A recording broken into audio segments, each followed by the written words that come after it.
28 de abril de 1945, 14 horas 20 minutos. Afueras de Magnaberg, Alemania Occidental.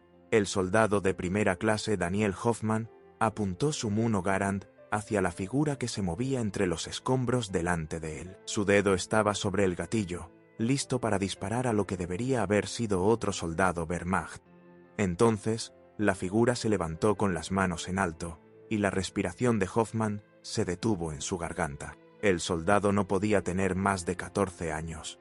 El uniforme de Bulltorm le quedaba como un disfraz en un espantapájaros. Su rostro estaba cubierto de tierra y lágrimas, y el rifle que había dejado caer a sus pies era casi tan alto como él. Cuando el chico habló, su voz sonó quebrada por la pubertad y el miedo. «Por favor, no dispares». Hoffmann bajó lentamente su arma, sintiendo que sus manos temblaban por primera vez desde Normandía. Detrás de él, el sargento Robert Mitchell se acercó y se detuvo en seco, mirando al niño en el uniforme. «Dios mío», susurró Mitchell, «es más joven que mi hijo». Para miles de chicos alemanes, reclutados en la desesperada defensa final de Hitler, ser capturados significaba el final de una pesadilla y el inicio de algo que nunca les habían enseñado a esperar. No era la ejecución, ni la tortura, sino la compasión de aquellos a quienes les habían enseñado a matar. Y para un pequeño grupo de soldados estadounidenses que no podían olvidar las caras de los niños en uniforme, la victoria significaría algo más que solo conquistar. Sería convertirse en padres de huérfanos enemigos que no tenían a dónde ir.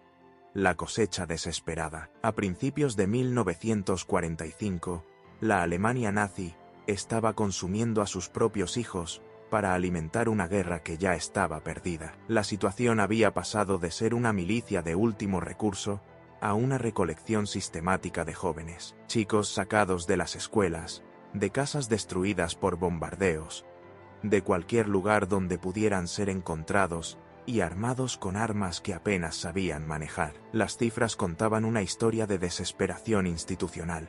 Chicos de entre 12 y 16 años, reclutados para roles de combate. En 1944 y 1945, aproximadamente 100.000, el periodo promedio de entrenamiento, de 3 a 7 días. Al finalizar la guerra, se estima que entre 40.000 y 60.000 niños soldados perdieron la vida, con alrededor de 25.000 heridos y 30.000 muertos en combate. Los sobrevivientes fueron capturados por las fuerzas estadounidenses, aproximadamente 15.000 heridos y 20.000. Los niños que fueron reclutados para este sacrificio final habían crecido bajo la influencia de la propaganda nazi.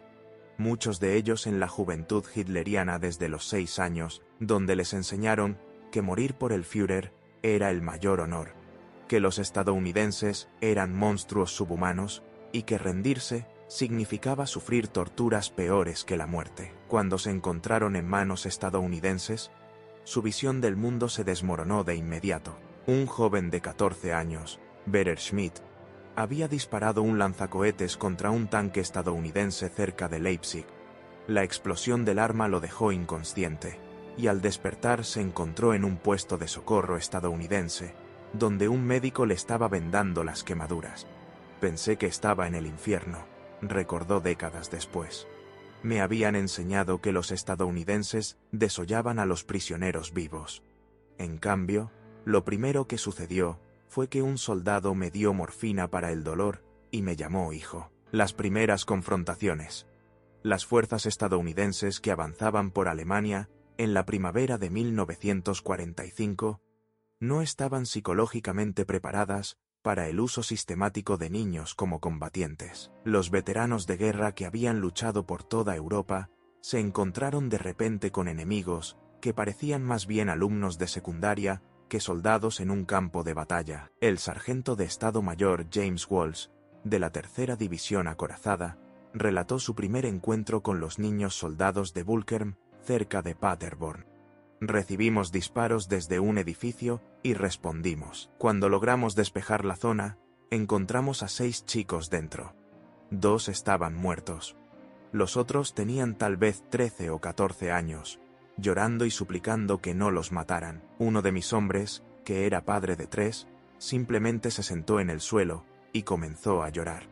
Habíamos matado a niños porque nos estaban disparando, y no había forma de que eso se sintiera bien. La paradoja moral fue inmediata y desgarradora. Estos niños representaban amenazas tácticas reales. Usaban armas de verdad, llamaban a la artillería, y tendían emboscadas auténticas. Pero acabar con sus vidas iba en contra de todo instinto relacionado con la protección de la infancia y la guerra civilizada. Los soldados estadounidenses se encontraron atrapados entre la necesidad militar y el rechazo moral. La solución surgió de manera natural a nivel de pequeñas unidades. Se hicieron esfuerzos decididos para capturar en lugar de matar. Al encontrarse con soldados niños evidentes, las fuerzas estadounidenses pedían la rendición en alemán. Utilizaban altavoces, mantenían el fuego más tiempo del que era tácticamente prudente, y apuntaban deliberadamente a herir en lugar de matar. Estas no eran políticas oficiales, eran decisiones morales individuales tomadas por soldados que no podían aceptar lo contrario. El capitán Edward Morrison de la 89ª División de Infantería dio orientaciones informales a su compañía. Si parecen lo suficientemente jóvenes como para ser tu hermano menor, intenta todo lo posible antes de disparar. No te estoy pidiendo que mueras por compasión, pero sí que arriesgues algo para evitar matar a niños si hay alguna otra opción. Los campos de transformación. Cuando las hostilidades cesaron en mayo de 1945, las fuerzas estadounidenses se encontraron gestionando a miles de niños soldados capturados, cuya situación no encajaba en las categorías normales de prisioneros de guerra. Eran, en términos técnicos, combatientes enemigos. Pero también eran, sin duda, niños, muchos huérfanos, todos traumatizados, ninguno culpable de delitos más allá de seguir órdenes de adultos que los habían traicionado. Los campamentos de detención establecidos para estos jóvenes prisioneros rápidamente se transformaron en algo entre instalaciones de reclusión y refugios humanitarios. El personal estadounidense hizo ajustes informales que reflejaban su incomodidad al tratar a niños como prisioneros enemigos. En el campamento Sheridan, cerca de Frankfurt, el capellán del ejército, el capitán William Hayes, organizó el procesamiento de 347 miembros capturados de Bullthorn con edades entre 12 y 17 años. Su informe inicial a la sede de la división capturó la complejidad moral de la situación. No son soldados en ningún sentido significativo, son niños que estaban armados y fueron abandonados. Se sugiere una reclasificación inmediata para el procesamiento humanitario en lugar de seguir los protocolos estándar. Estas recomendaciones se llevaron a cabo de manera improvisada, sin seguir una política oficial. Aparecieron raciones adicionales para los jóvenes prisioneros. Se dio prioridad a la atención médica. Surgieron programas educativos de forma espontánea, ya que soldados con experiencia en la enseñanza organizaron clases. Se crearon áreas de recreación, se habilitaron canchas de fútbol improvisadas, canchas de baloncesto y espacios para juegos que permitieron a los niños volver a ser niños. La transformación psicológica fue a menudo impactante. Chicos que esperaban ser ejecutados se encontraron con estadounidenses jugando a atrapar la pelota con ellos, enseñándoles frases en inglés y compartiendo fotos de sus propios hijos en casa. La disonancia cognitiva desafiaba todo lo que les habían enseñado sobre la barbarie del enemigo. Lo más difícil fue aceptar que todo había sido una mentira, recordó Franz Becker, quien fue capturado a los 15 años cerca de Nuremberg. Se suponía que los estadounidenses eran monstruos. En lugar de eso, me dieron chocolate y me enseñaron a lanzar una bola curva. Un sargento de Iowa pasó horas conmigo, mostrándome fotos de su granja. Tenía un hijo de mi edad.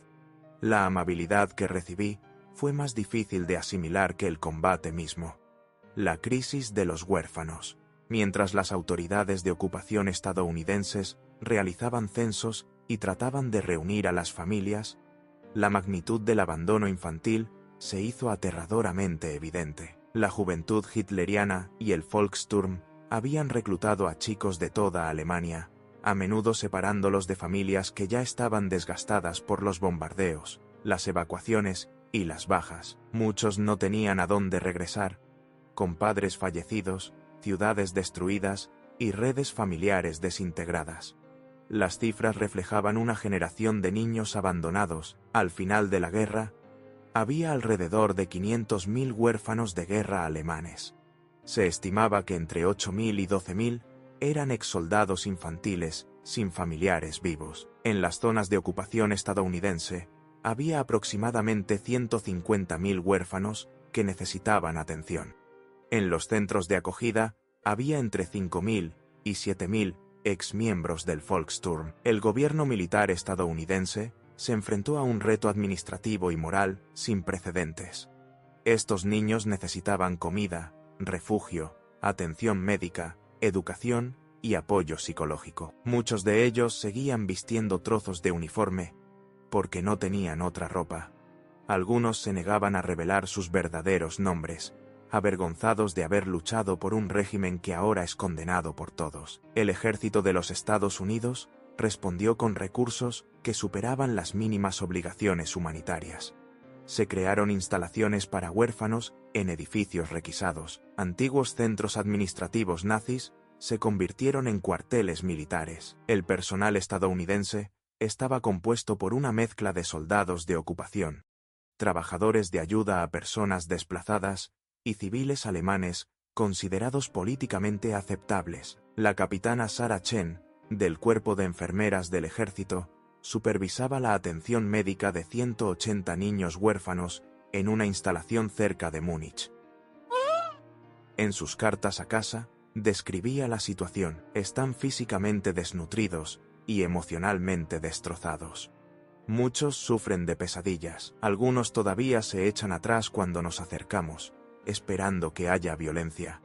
Les han enseñado que la amabilidad es sinónimo de debilidad, y que confiar solo lleva a la traición. Hacerles entender que están a salvo requiere semanas de paciencia. Las conexiones inesperadas que surgen en los centros de huérfanos y en los campamentos de detención, las relaciones que se forman van más allá de la estructura formal de ocupación y custodia. Los soldados estadounidenses que visitaban estos lugares, ya fuera por deber, curiosidad o aburrimiento, se encontraban creando lazos con niños que les recordaban a sus propios hijos, hermanos o incluso a ellos mismos de más jóvenes. El soldado privado Eugene Henderson, originario de Texas, comenzó a ir a un centro de huérfanos cerca de Heidelberg, porque le habían asignado la tarea de vigilancia allí. Allí conoció a Matthias Schulz, un niño de 12 años que había sido reclutado de un barrio de Berlín, que había sido destruido, y que había presenciado la muerte de sus padres en un bombardeo. El chico apenas hablaba, se movía como un fantasma por el lugar, y se negaba a interactuar con los demás niños. Henderson empezó a llevarle a Matthias pequeños obsequios, como chocolatinas, cómics, una pelota de béisbol y un guante. Pasaba horas enseñándole a jugar a atrapar, utilizando gestos cuando las palabras no eran suficientes. Poco a poco, con cautela, Matthias comenzó a responder. Después de 2 meses, pronunció su primera frase en inglés: «Gracias». Fue en ese momento que supe que no podía dejarlo. Escribió Henderson a su esposa en septiembre de 1945. No tiene a nadie. Su familia entera ha desaparecido. Su país lo destruyó y lo desechó. Sigo pensando en nuestros chicos en casa, a salvo y queridos, y no puedo dar la espalda a este niño que nunca tuvo esa oportunidad. Vínculos similares se formaron en las zonas de ocupación. El sargento Frank Kowalski, un trabajador de fábrica de Chicago antes de la guerra, se convirtió en una especie de figura paterna para 3 hermanos huérfanos de 11, 13 y 15 años que habían sido reclutados en el Bulkerm. El teniente Roberto Yamamoto, un oficial de Nisi cuya propia familia había sido internada en Estados Unidos, dedicaba su tiempo libre a enseñar inglés a grupos de ex niños soldados en un centro cercano a Würzburg. Estas relaciones desafiaban tanto la percepción de los estadounidenses sobre la identidad del enemigo, como la indoctrinación que los niños alemanes habían recibido acerca del carácter americano. Soldados que habían luchado contra profesionales del Wehrmacht se encontraban leyendo cuentos antes de dormir a antiguos combatientes enemigos. Niños que habían sido educados para ver a los estadounidenses como demonios descubrieron a hombres que les mostraban el primer afecto genuino que muchos de ellos habían sentido en años. El movimiento de adopción, a finales de 1945, las solicitudes informales de soldados que querían adoptar huérfanos alemanes, generaron confusión administrativa entre el personal militar y del Departamento de Estado. No existía un proceso establecido para que los servicemen estadounidenses adoptaran niños de naciones enemigas. No había un marco legal para traer a antiguos soldados enemigos, ni siquiera a los niños soldados, a Estados Unidos. El primer caso documentado se refiere al sargento primero Thomas Riley, quien solicitó formalmente permiso para adoptar a Klaus Dietrich, un chico de 16 años, en noviembre de 1945. La petición de Riley a su superior fue clara y directa. Este chico no tiene familia, ni hogar, ni futuro en Alemania. Yo tengo los recursos para cuidarlo, el deseo de criarlo y su consentimiento. Solicito orientación sobre los trámites legales. La solicitud desató un caos burocrático. Las oficinas legales militares se pusieron en contacto con funcionarios del Departamento de Estado, quienes a su vez hablaron con las autoridades de inmigración, que se dieron cuenta de que el marco legal existente era completamente insuficiente para esta situación. ¿Podrían los antiguos combatientes enemigos inmigrar? ¿Podrían los soldados estadounidenses adoptar a ciudadanos extranjeros mientras estaban en misión de ocupación? ¿Qué estatus tendrían estos niños? La solución del ejército fue, como era de esperar, bastante práctica: colaborar con la Cruz Roja Americana y agencias de adopción civiles para crear procedimientos sobre la marcha. A principios de 1946, se estableció un proceso que permitía a los militares con ingresos verificados, condiciones adecuadas en sus hogares y la aprobación de sus superiores, solicitar la adopción de huérfanos alemanes. Este procedimiento requería una gran cantidad de documentación, estudios del hogar realizados por agencias internacionales y, al final, la aprobación de las autoridades del gobierno militar. Aunque las cifras eran pequeñas, tenían un impacto importante. Entre 1945 y 1947, se presentaron alrededor de 180 solicitudes de adopción formal por parte de militares estadounidenses, de las cuales se aprobaron y completaron 127. Se trajeron a América 134 huérfanos, incluyendo algunas adopciones grupales. Entre los adoptados, había aproximadamente 40 ex-niños soldados. Cada caso necesitaba meses de tramitación. Las investigaciones de antecedentes confirmaban el estatus de huérfano.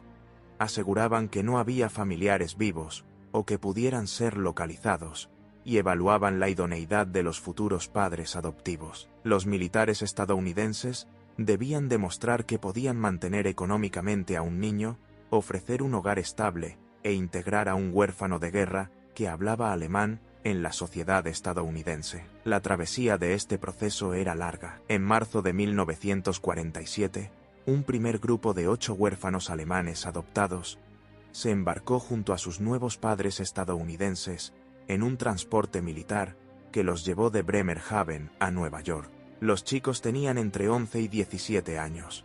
3 de ellos habían sido miembros de Volker.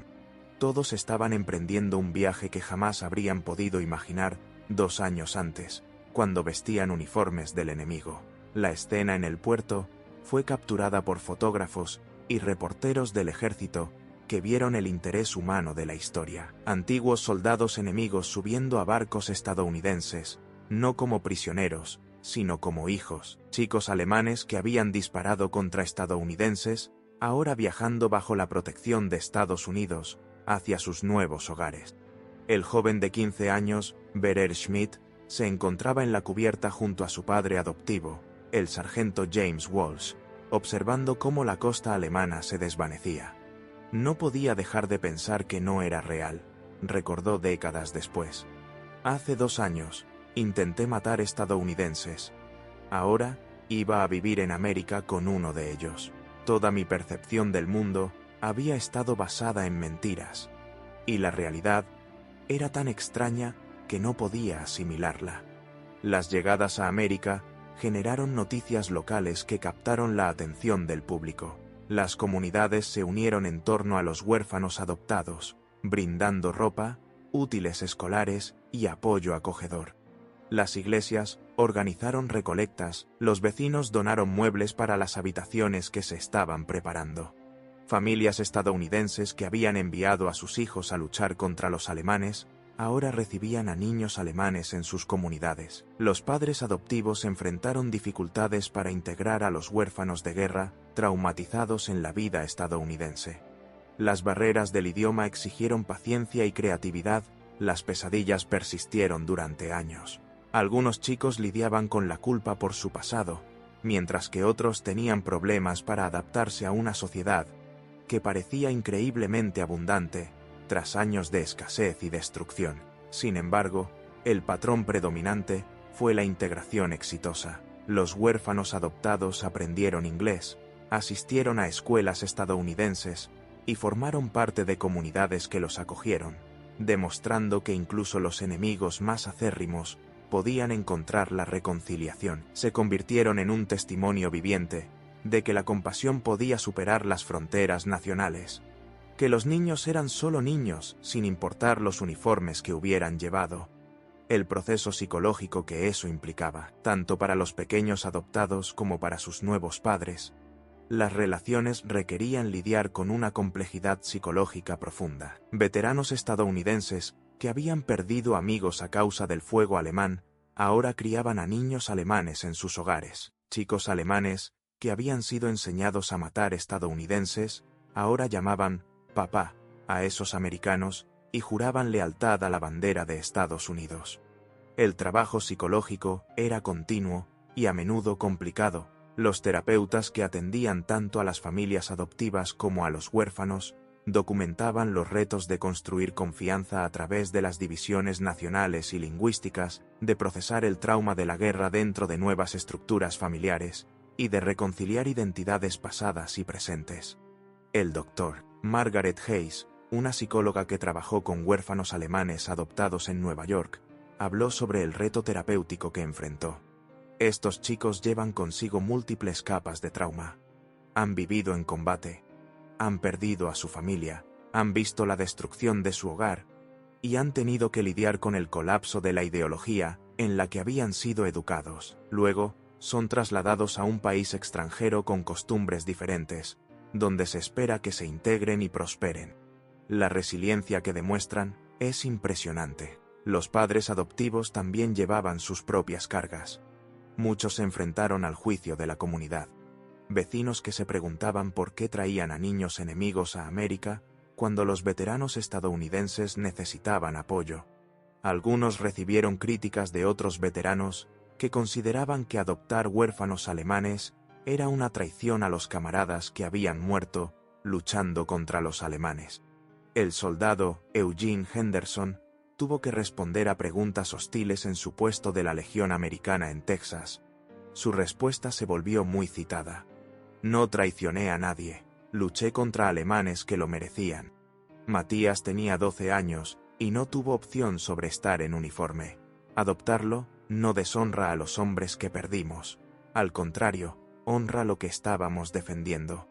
Un mundo donde los niños no sean sacrificados por gobiernos malvados. Las cartas que viajaron de regreso, escritas por los huérfanos adoptados que se integraron en la vida estadounidense, muestran que muchos mantuvieron contacto con amigos que quedaron en Alemania, otros huérfanos en instituciones, antiguos compañeros de las unidades Bulltorm, y los pocos familiares que sobrevivieron. Sus cartas documentaron la transformación de soldados enemigos a hijos americanos, creando testimonios que cambiaron la percepción alemana sobre el carácter estadounidense. Klaus Dietrich, adoptado por el sargento de Estado Mayor Thomas Riley, escribió a un amigo en un orfanato alemán en 1948.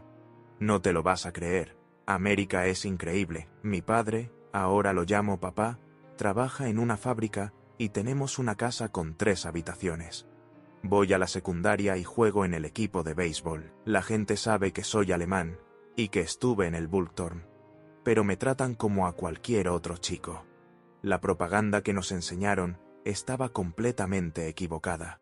Los americanos no son monstruos, son las personas más generosas que he conocido en mi vida. Estas cartas circularon en orfanatos alemanes y grupos juveniles, ofreciendo perspectivas que desafiaban la persistente indoctrinación nazi y moldeaban las actitudes emergentes de la Alemania occidental hacia Estados Unidos. El testimonio de antiguos niños soldados que habían encontrado un hogar con sus antiguos enemigos tenía una autoridad que los programas oficiales de desmentido no podían igualar. Los corresponsales también documentaron los desafíos que seguían presentes. Algunos huérfanos adoptados lidiaban con preguntas sobre su identidad. ¿Eran alemanes o estadounidenses?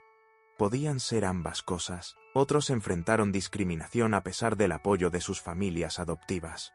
Algunos incluso sufrieron el rechazo de familiares alemanes que veían su adopción como una traición a la identidad nacional. Sin embargo, el patrón predominante fue la integración exitosa y un agradecimiento duradero. Los huérfanos adoptados describieron en su mayoría a sus familias estadounidenses como quienes les salvaron la vida de maneras que iban más allá del simple rescate físico, brindándoles sanación emocional y oportunidades futuras que habrían sido imposibles en una Alemania devastada. El testimonio final.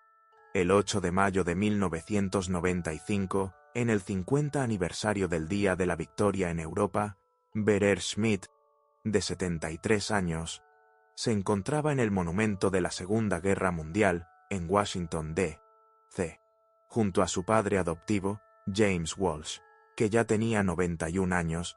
Schmidt sostenía una fotografía de 1945, donde aparecía él a los 15 años, esquelético, con una mirada atormentada, vistiendo un uniforme de Volkssturm desgastado, al lado de un joven sargento estadounidense que lo había capturado.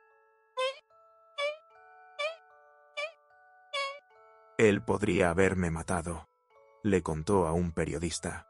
Yo había disparado a sus amigos. Estaba armado y era hostil. En lugar de eso, me dio agua y me llamó hijo. Con el tiempo, hizo oficial esa relación. He vivido una vida entera que nunca debí haber tenido. Me casé con una mujer americana. Crié a 3 hijos y enseñé historia en una universidad. Todo porque este hombre vio a un niño en lugar de un enemigo.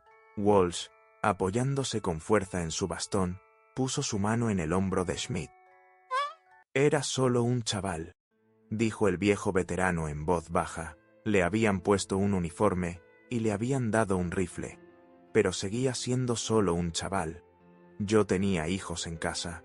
No podía dar la espalda a otro niño que no tenía a nadie. La historia de los niños huérfanos alemanes que se convirtieron en soldados y fueron adoptados por soldados estadounidenses nunca se hizo muy conocida.